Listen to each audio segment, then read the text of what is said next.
back from an adverse.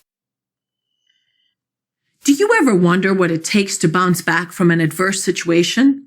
What it takes to rise to the occasion when the going gets tough?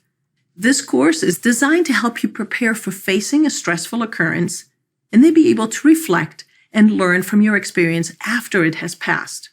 To prepare for day-to-day things that are likely to happen to all of us, either in our work or our personal world. My name is Tatiana Kolovu, and this course on resilience will help you identify the what, why, and how of resilience skills and help you be more effective in your everyday life.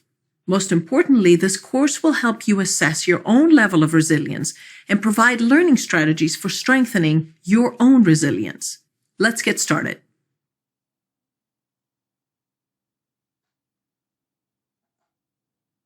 We all have situations when things don't go our way, change is dumped on us, and when the unexpected happens. Many of us will collapse under the stress and worry, but there are the lucky few who are able to handle these events in stride. It's almost as if they perform better because of it. Why is that? Do they simply have a different outlook? What are the skills and behaviors of people who are resilient? Can we learn from them and become more resilient ourselves? So what is resilience? To really understand it, let's talk about what it's not. Resilience is not tenacity.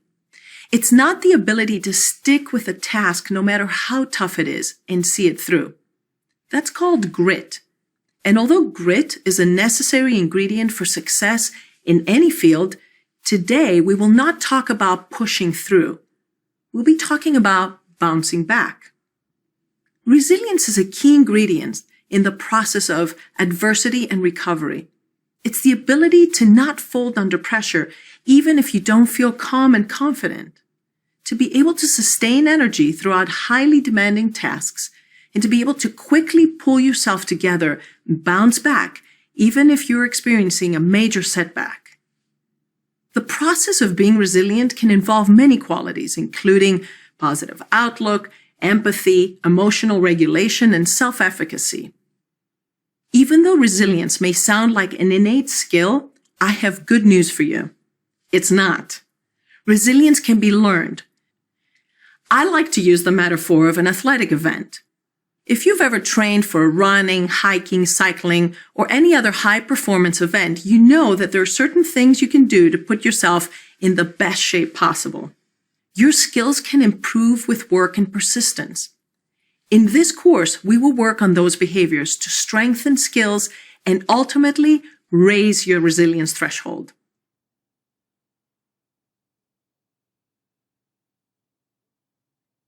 Hollywood does a great job in showing us protagonists who overcome tough situations, face challenges, and always make it through.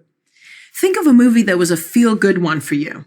Forrest Gump, Slumdog Millionaire, Remember the Titans, or better, a movie like Invictus, a sports drama describing the events around the 1995 Rugby World Cup and part of Nelson Mandela's amazing story as an anti-apartheid activist. All of them take you through an emotional roller coaster, but the end is usually a positive outcome. Stressful situations can be emotionally draining, but when you are resilient, you learn to weather them and become stronger as a result. You need to build your resilience skills so that you are prepared to face tough situations at work and in your personal life. You may have started this course because your job requires you to be more resilient. Or maybe you know that you will be facing more adversity in the future and you want to be prepared. Regardless of your motivation, the first step to any type of process improvement is assessing your situation. Let's talk about where your resilience skills stand today. To help you identify your own resilience level, let's look at two components. One is stress, and the other is coping skills. Think about it this way. You're bound to have days at work that range from a low to a high level of stress. And throughout your life, you've had to develop coping skills to help you deal with this stress, be it low or high. When stress is low and coping skills are also low, not much is happening. You just might not experience much or may not even be engaged enough to notice that you're not using your coping skills to deal with a minor event. But if the level of stress increases and your coping skills are poor, you will likely experience a rise in anxiety and lose confidence, a combination of unpleasant thoughts and feelings you definitely will be aware of. On the other hand, when your level of stress is low and your coping skills are also honed, you're in a situation where you have a sort of behavioral reserve, a safe place where you're feeling strong and ready to face even greater adversity. The ultimate level of resilience we want to achieve in this course is developing coping skills that are effective even in situations where stress and uncertainty are also high. In the meantime, we can just be in the holding zone. The strategies we develop in this course will aim to raise your resilience threshold from where you were to a higher level of coping under stress. In the exercise files, I've listed a few questions for you to identify where you are right now in terms of resilience and the experience of stress at work or outside the workplace. Use them to place your current state on this graph, and then together we will create an action plan to help you raise your resilience threshold.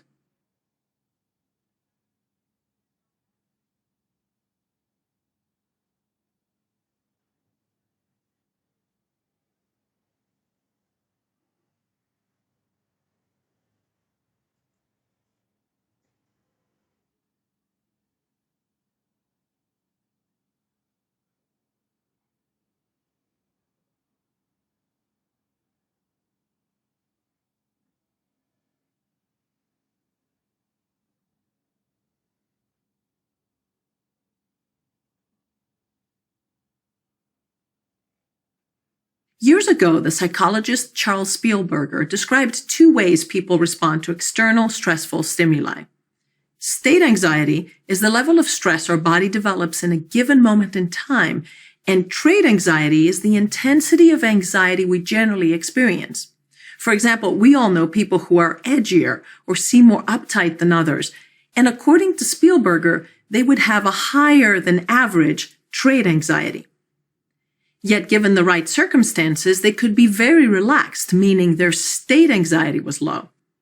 If we borrow the term state or in the moment to describe the level of resilience we can demonstrate in a specific occasion, we come to the core of this course.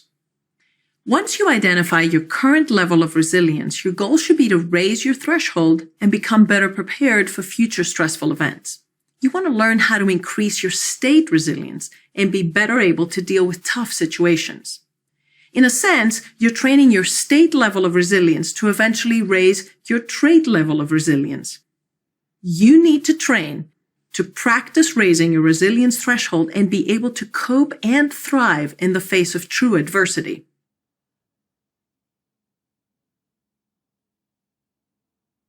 The number one reason for people avoiding any type of ask is the fear of rejection. Nobody wants to be told no, and as a result, we avoid it altogether. Asking may involve getting help or gathering information or wanting something that we don't have. Like many of you, I was raised in a culture where asking was either seen as a sign of weakness and lack of smarts or a sign of being a difficult or high-maintenance person. The combination of not practicing an ask from a young age, matched with the fear of rejection as we get older, results in most adults being poor askers.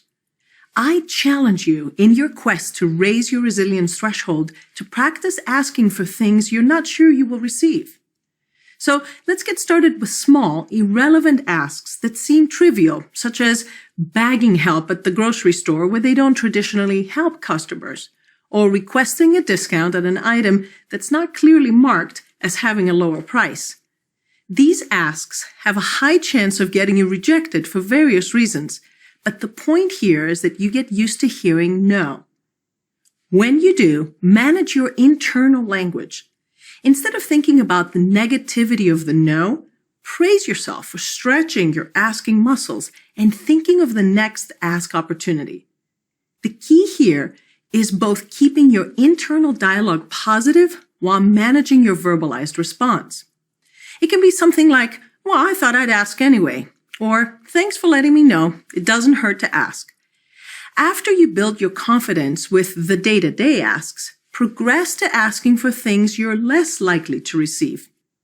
For example, practice asking a stranger to use their mobile phone to make a call, or a colleague to give you a ride at an inconvenient time to them. Again, watch your internal language. Keep it positive and hone in on your response. Never apologize for asking. The purpose of this activity is to get you to become more tolerant of rejection. Nassim Taleb, scholar and author of the book Black Swan, named by the Sunday Times as one of the most influential books since World War II, said, "Avoiding mistakes makes big ones more severe." Once a quarter, I'd like for you to make a bigger, challenging, yet realistic ask. For example, you can ask to move to a better working space. Ask for an assistant or a new computer. I don't want you to risk your credibility by asking for outrageous things. However, stretching yourself in an area where you're likely to get rejected will only help you to further raise your trait resilience level.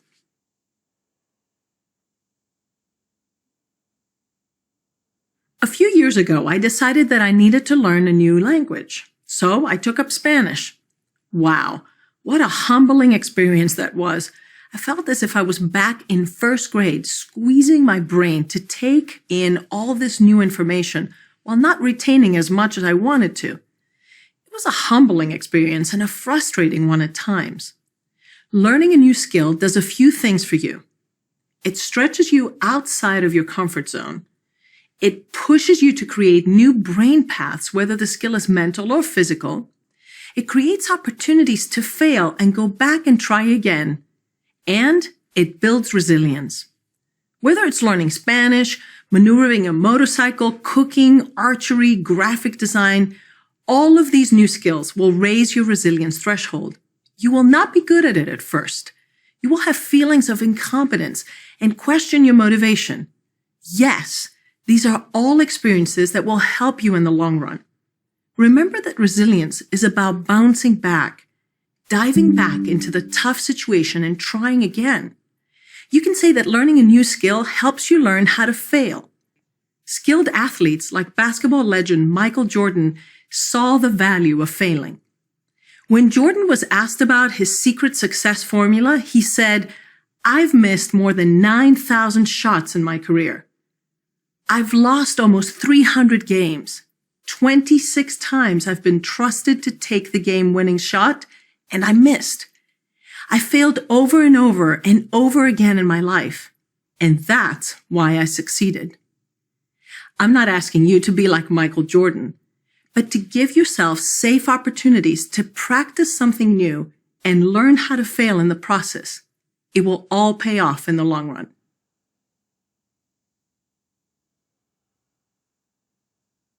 The journey of raising your resilience threshold is about becoming comfortable with the uncomfortable. What do I mean by that? Comfort is something we all seek in our lives. We get set in our routines, we build our strengths, and we stay relatively close to what is familiar to us, avoiding the unknown, unfamiliar, and uncomfortable. So, one of the strategies for improving your resilience is to begin facing uncomfortable or unfamiliar situations. Let me give you an example of one of my colleagues. He's born and raised in the Midwest, and he's well-educated, credible, and award-winning faculty member. He's extremely proficient in his field of study, but he has noticed that the landscape of his industry is changing. It has become more international, requiring academics like himself to stretch his research outside of the United States and perhaps even teach overseas. In the past few years, he has taken action that reminds me of this resilience strategy for you.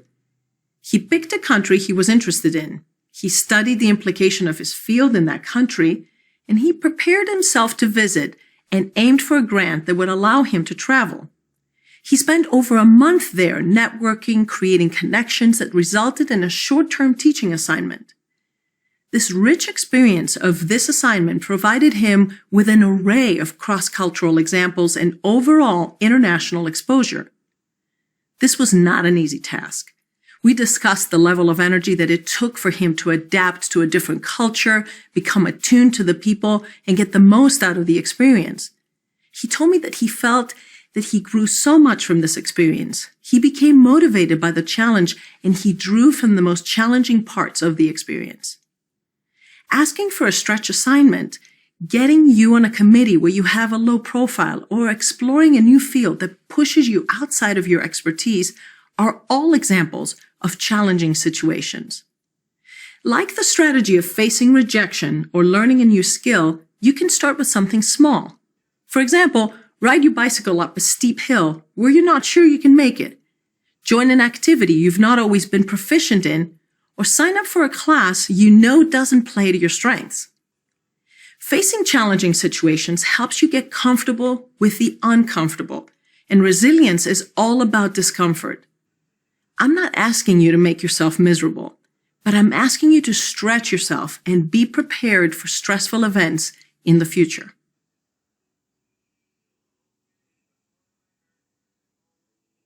If you want to be in top shape for facing challenging situations, you must take care of yourself.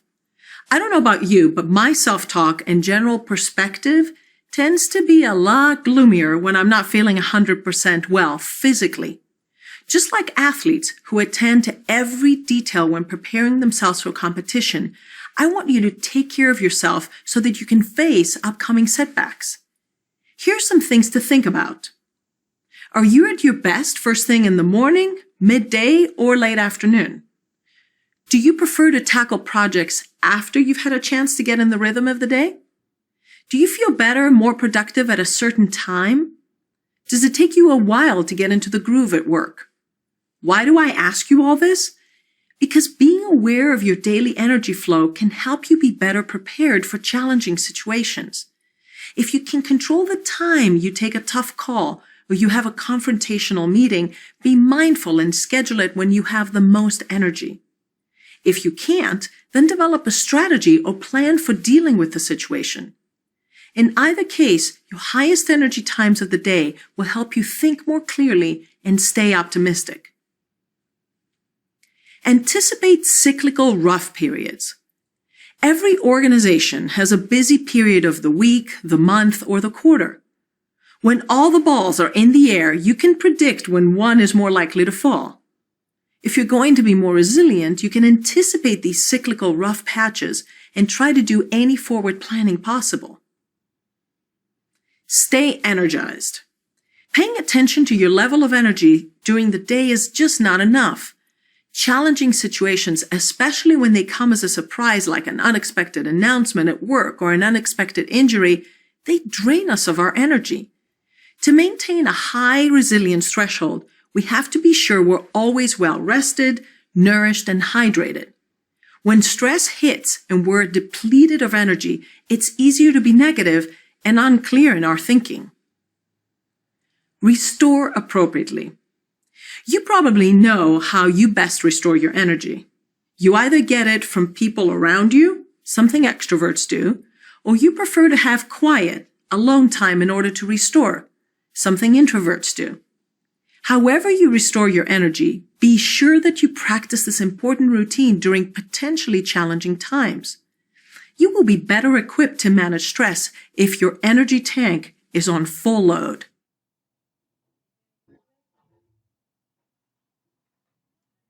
It's human nature to think negatively in a challenging situation, especially an unpredictable one. The research is clear that positive thinking and self-talk are not only better for our overall health, but they can influence our overall outlook on life. Here are some of the positive thinking reactions you can practice immediately in the face of adversity. Think short-term. By acknowledging that negative events are temporary, changeable, and associated only with the situation, you're adapting to a more resilient outlook. What do you tell yourself when you face a work-related challenge or a negative comment on your performance evaluation? Keep the perspective tight and focus on the here and now without allowing yourself to believe that the circumstances will extend into the long term. Think local. What I mean by this is focus only on yourself and what you can do to change the situation. Comparing yourself to others and their circumstances will only create negative feelings, especially if their situations are not as difficult as yours. and this perspective will not result in any productive outcomes. Keep the situation in perspective. Ask yourself what the worst-case outcome of this setback could be. It's not an uncommon tendency for people to blow things out of proportion, and depending on the severity of the setback, this often makes things worse. Can you find a positive outcome from a potential job loss, an inconvenient relocation, or a breakup of a friendship? There often is a silver lining, and thinking positively helps you keep it in perspective. Talk positive. The words you use internally and externally can influence your mindset. Pay attention to your internal language next time you face adversity. Replace the words failure with obstacle, downfall with setback, horrible with challenging. Catch your internal self-talk. Think of coaching yourself with phrases like, "This is tough, but I'll get through it." "Let's focus on what I can control." Or, "I'm strong, I can overcome this." Positive self-talk and perspective are directly related to positive emotions. If you prefer to write your language down, replay it in your head, or speak it out loud with close friends, keep it all optimistic. The goal here is to train yourself to react with a positive perspective in all setbacks that you face.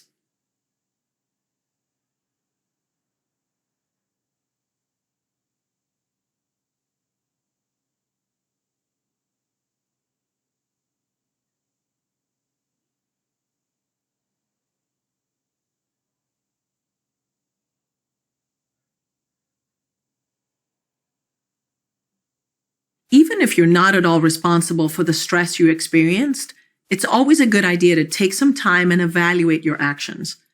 I recently flew to film a 4-day course where I had planned everything meticulously, from my wardrobe to the jewelry and, of course, all of my material. One thing I had not planned for was for the airline to lose my luggage. Luggage that I didn't see until 3 days after my landing. In this situation, I reflected on the following. First, what could I have done differently? When I look back, I knew that I had predicted airline limitations and strategically packed for carry-on. What I didn't do was to double-check and stay up to date with carry-on size regulation changes. When I arrived to my first connecting flight, I was told that I was not allowed to take my 1-inch wider than regulation bag with me. Aha! That's the first thing I could have done differently, is to have all the information and have a plan for lost carry-on luggage. Number 2, how did I handle the situation? As hard as it may sound, a little sincere self-reflection is always helpful. When I look back, I reflect on how I handled the situation in general. I couldn't have just said, let's reschedule, or let's just wait a couple more days, which is actually how long it took for my luggage to reappear. Generally, I think I did pretty darn well. I had my little pity party, and then I sprung back into action, getting an entirely new wardrobe and making up for lost time in filming.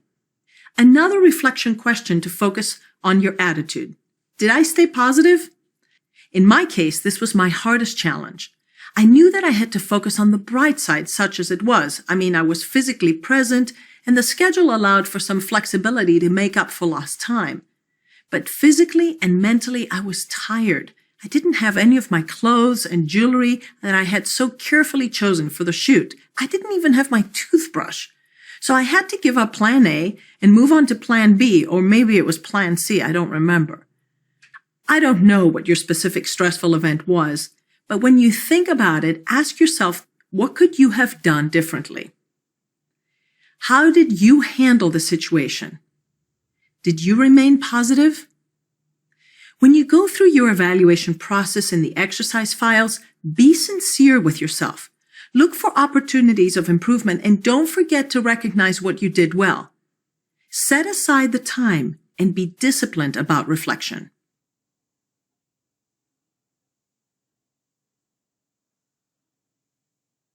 It's human nature to be negative in the face of adversity. However, choosing to be positive often has favorable effects on your own health and even the health of the people near you. Researchers in the University of North Carolina have found that experiencing a 3 to 1 positive to negative emotion ratio can result in reduced cardiovascular disease and improve overall health. So if you find it difficult to turn on the positive switch during a challenging time, you may be better off thinking through the 3 types of attitudes in every situation. Say, for example, that you received a negative performance appraisal in your job. The most negative attitude would be to say, that appraisal had several unfavorable comments about me. This means that I won't be recommended for a leadership track and I don't have what it takes to be a manager. A positive yet unrealistic attitude would be to say, they're wrong. They don't know me and what I'm capable of. I'll prove to them that they're wrong and they don't know what they're talking about. Although this attitude is positive in regard to your skills, it may not help you develop a healthy relationship with your superiors. A positive and constructive attitude would be to say, among many of the comments, which were tough to hear, I received several recommendations for improvement, so I'll work to strengthen my skills and keep at it. It will be tough, but I'll grow in the long run. Feel free to verbalize the negative attitude, but don't let it define you. I experienced all 3 attitudes in my first job. My first job that I got fired from in 4 days. I was a graduating college student with enough hours in the week to be able to manage a full-time assignment. So I took the first one I was offered with a direct mail marketing firm focusing on the healthcare industry. The company owner was friendly, the staff worked hard, and the training was outdated. Well, there lay my problem. No experience, plus no training in the specific job, and you have the infamous and stressful line of, I'm sorry, but this is not working out. What? I thought to myself, I went to college and I'm not capable of figuring this out? As you can imagine, the tough part of this challenging experiences was to maintain a positive but constructive attitude. To say to myself, you were in over your head in this job, Tatiana. You could have asked better questions and possibly asked for more help for the first few days. Keep that in mind and do more of your homework next time around. Actually, that's exactly what I did. The next job I pursued was a whole different experience. I interviewed the staff there more than they interviewed me, and eventually the experience gave me a better perspective. Maintaining a positive but constructive attitude is key.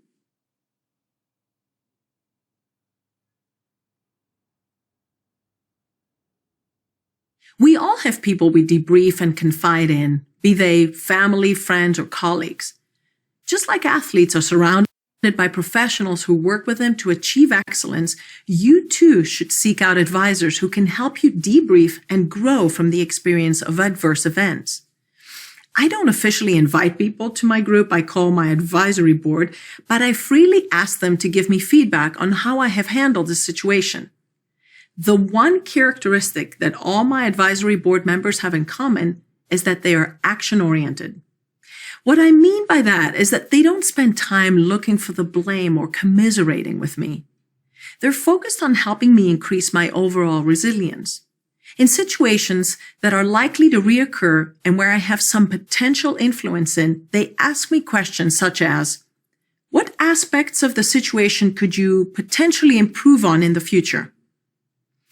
What can you do to be sure that this doesn't happen again? Is there anything positive that came out of the situation? Can you have any positive influence on what happens next? Your advisory board should be individuals who can coach you to work through your challenging event and help you process it unemotionally. They are people you trust to provide honest feedback, perhaps after they give you a pep talk or lend you a sympathetic ear. Most importantly, they guide you with their actionable feedback. It may take a team to help you raise your resilience threshold. If you don't have one yet, start recruiting.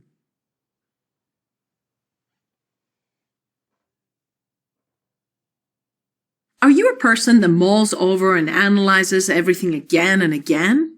Or do you have an easy time compartmentalizing your life? I find that if something stressful has happened in one part of my life, it tends to infect and dominate my thinking and my feelings. In short, it can make your entire life miserable. That's why after a stressful event, I recommend that you evaluate your actions and take these 3 important recovery steps. First, take a break.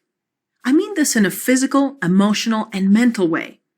Leave the location if you can. Put your energy somewhere else for a while and try to think of something else. This type of timeout should be short, but disciplined.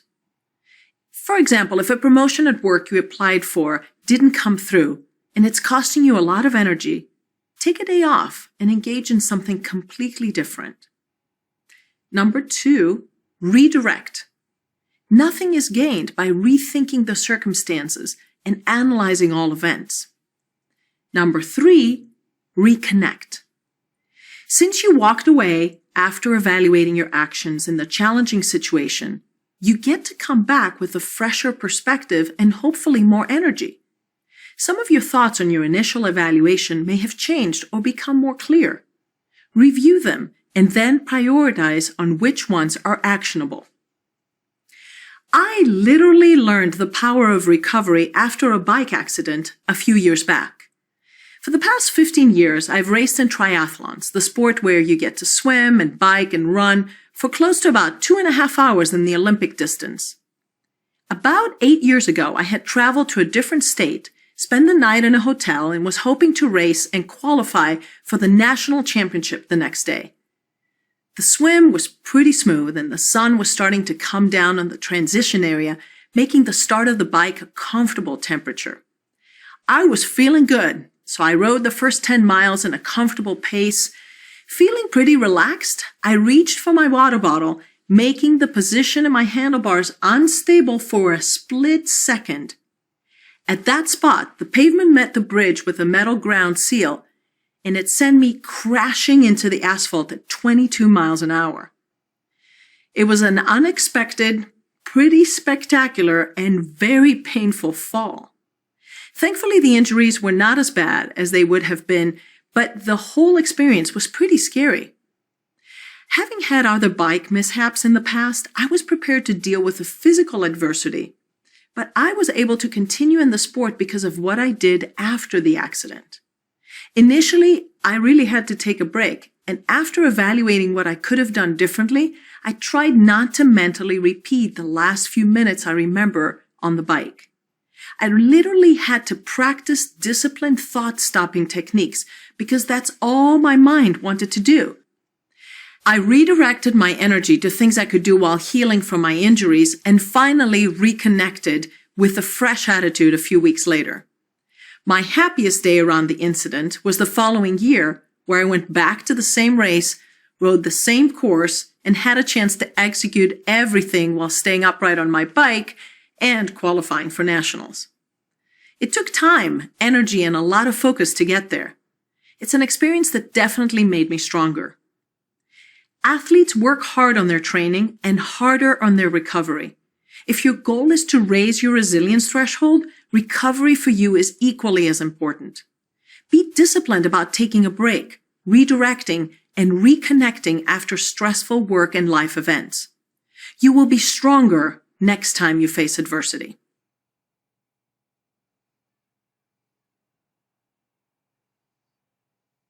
So far, all of the actions I have suggested that you follow demonstrate perseverance in the face of adversity. Analyzing, getting advice, remaining optimistic, and pacing yourself in the process all suggest that you're trying to work on your skills and be stronger next time you face a challenge.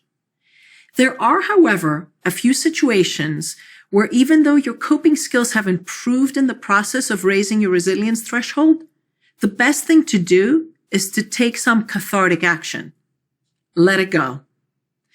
This works in the following situations. When you're not attached to the situation or the organization, meaning it's not your job. For example, changing a service provider that's not giving you value. When closing the chapter with a colleague or a customer will not negatively affect your career. For example, asking to be assigned a different mentor by human resources. When you have communicated your needs clearly and tried to make changes on your side of a relationship, but the situation is not improving. For example, letting go of a friendship that's costing you too much energy. When the stress is too high for you to face and not worth investing energy on additional coping skills. For example, looking for a job that's a better fit for you. The cathartic action should be your last resort strategy in your post-challenging event approach. The process of analyzing this course of action will help you identify what situations are worth sticking with and which ones are best left behind.